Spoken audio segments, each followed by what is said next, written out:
축구라는 스포츠의 역사에서 가장 경이로웠던 장면들은 아이러니하게도 가장 작은 신체를 가진 선수들의 발끝에서 탄생했습니다.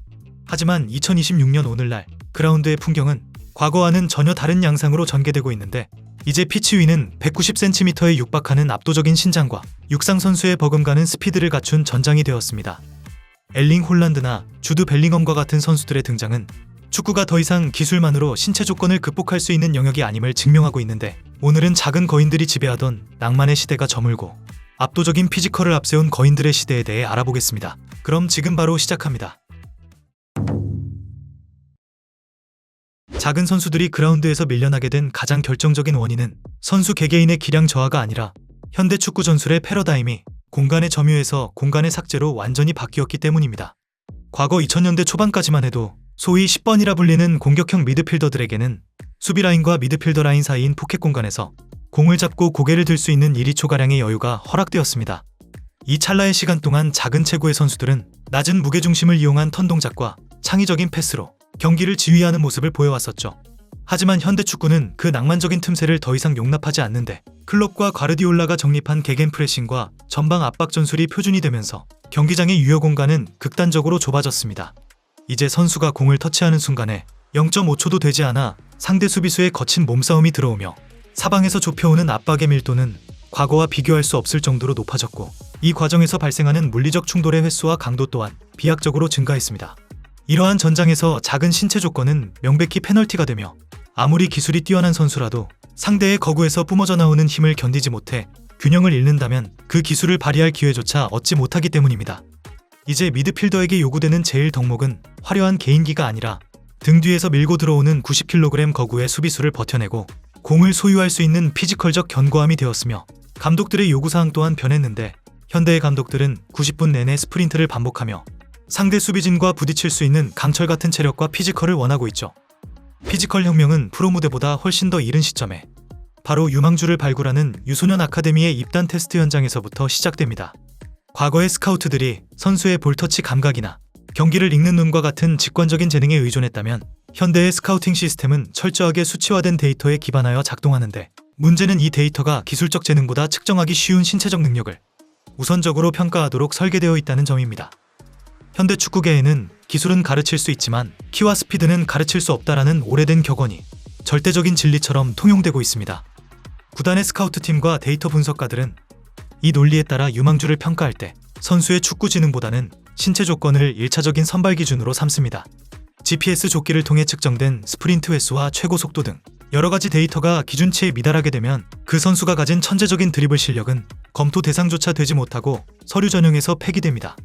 이러한 경향은 구단의 리스크 관리 차원에서도 강화되고 있는데, 작은 체구의 기술적인 선수는 성인 무대에서 피지컬의 한계에 부딪혀 실패할 확률이 높은 위험자산으로 분류되는 반면에, 압도적인 신체 조건을 가진 선수는 기술이 다소 투박하더라도 훈련을 통해 개조할 수 있는 안전한 우량주로 여겨지게 되기에, 구단들은 불확실한 천재성보다는 확실한 피지컬에 투자하는 것이 경제적으로 합리적이라는 결론을 내렸습니다. 결국 유소년 시스템은 축구 선수를 길러내는 곳이 아니라 뛰어난 운동선수를 선별하는 공장으로 변모하면서, 메시나 이니에스타처럼 작지만 특별한 재능을 가진 아이들은 피지컬이라는 높은 장벽 앞에 가로막혀 프로 무대에 진입할 기회조차 얻지 못한 채 조용히 사라지고 있습니다. 지난 20년 사이 프리미어리그를 비롯한 유럽 빅리그의 신체 데이터를 분석해보면 명확하고도 일관된 상향 곡선을 발견하게 됩니다. 피지컬 인플레이션이라고 정의할 수 있는 이 현상은 특정 포지션에 국한되지 않고 골키퍼부터 최전방 공격수까지 그라운드 전체를 잠식해버린 상황입니다. 통계에 따르면 2000년대 초반 대비 현재 선수들의 평균 신장은 약 3cm에서 4cm가량 증가했고, 근육량과 체중 또한 유의미하게 늘어나면서 이제 축구 선수의 신체는 마라톤 선수의 심장과 100m 단거리 선수의 폭발력, 그리고 보디빌더의 근력을 동시에 갖춘 흡사 철인 3종 경기 선수와 같은 형태로 진화했습니다. 이러한 신체적 진화의 배경에는 현대 축구가 요구하는 육각형 선수로 불리는, 즉 만능형 플레이어에 대한 강박이 자리를 잡고 있는데, 과거에는 키가 작아도 드리블 하나만큼은 누구보다 뛰어나거나 발은 느리지만 패스 한 방으로 경기를 뒤집을 수 있는 확실한 장점을 가진 자칭 스페셜리스트라고 불리는 선수들이 생존할 수 있었습니다.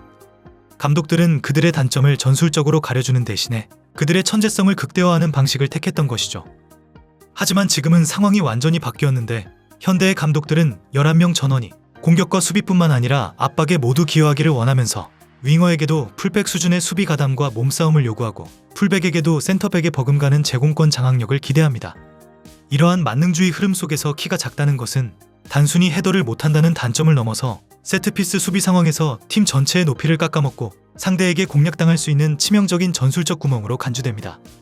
결국 그라운드는 무색무취한 거인들의 집합소가 되어가고 있으며 모든 선수들이 빠르고 강하고 크지만 역설적으로 그 완벽한 신체 조건의 기준이 높아질수록 신체적 결함을 기술로 극복하려 했던 독창적인 스타일의 선수들은 점차 설 자리를 잃어가고 있는 것이 현실입니다.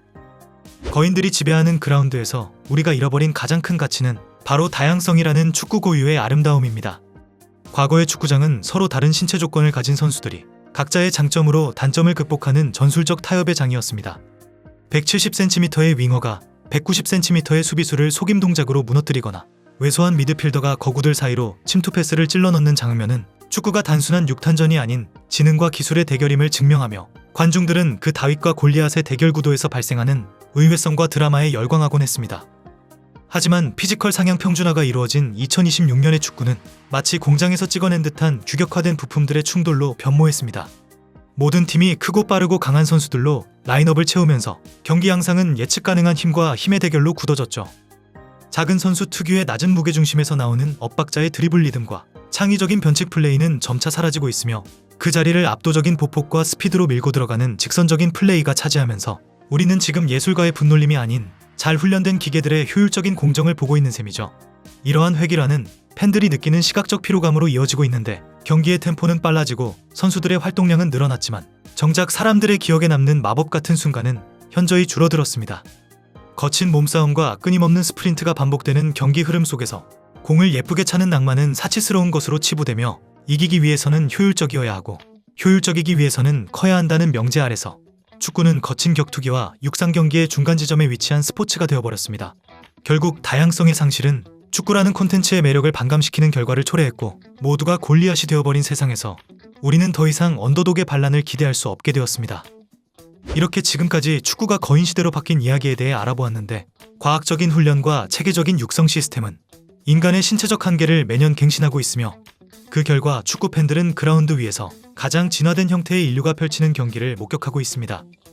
하지만 이 기계적인 완벽함의 이면에서 축구라는 스포츠가 가졌던 가장 인간적인 매력을 상실하게 되었는데 여러분들은 이러한 현상에 대해 어떻게 생각하시나요? 댓글로 많은 의견 남겨주시면 감사하겠습니다. 그럼 이번 영상은 여기서 마치며 지금까지 에띵이었습니다.